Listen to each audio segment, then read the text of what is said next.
Hi folks, it's Gail of Lifestyle Obedience, training for the real world. I want to talk a little bit about adopting a older dog. One of the first things I do, we just adopted this guy for my son. One of the first things I do is change its name. Very often, if a dog gets himself into naughty situations, the name is used over and over to try to get their attention and try to get them to stop doing things. I like to have the name mean very positive things, and I reserve a word, what I would call the scold term, taking the place of a growl. Growl is universal for you're crossing my line of tolerance. Back off. I don't use the name for that. We use the dog's name for coming.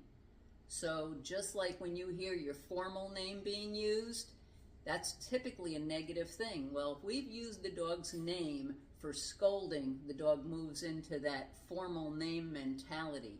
When my dog hears its name, I want it to think good, positive things. So I change its name. It's very easy to introduce a new name, and I'll show you how. So, I have a very food-driven dog, which makes it really easy. So, his name was Carlos, and his new name is Asher. So, food-driven. Asher, Asher, good boy. Asher, good boy. So he relates his new name, Asher, with the food. Simple.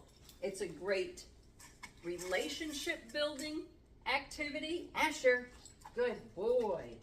I'm getting him to follow the hand. So if we want to do some training with luring, he's already moving with it. When I first got his food bowl and held it, the first thing he did was sit nice and pretty, because he was taught, sit, wait, and then I'm going to hand you your food. Well, I wanted to be a little bit more proactive here. Or interactive is the right word. Interactive. Asher, good boy. And then I can take that food and I can tell him, okay, and introduce another term that he's going to be hearing. Okay. Pick it up. And then I'm teaching him to pick it up. Okay.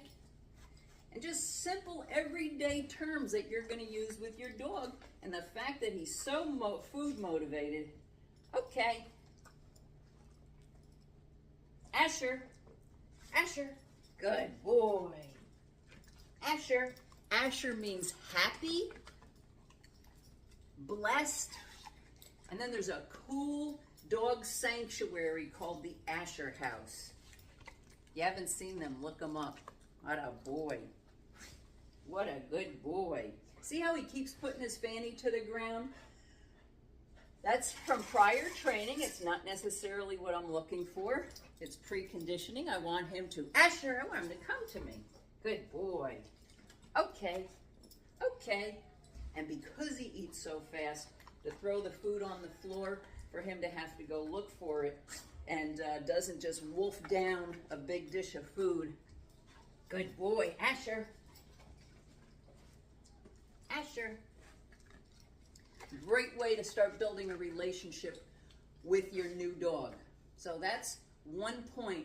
If you're adopting a new dog that's food motivated like him, and to switch his name. And again, the mistake often is we want to use a name that sounds like the last name. No, I want a name that doesn't sound anything like the last name, because again, typically that name could have been used over and over and over in a negative connotation. Stop doing that, stop doing that, Fido, Fido, Fido. All right, until next time, God bless. Watch for step 2.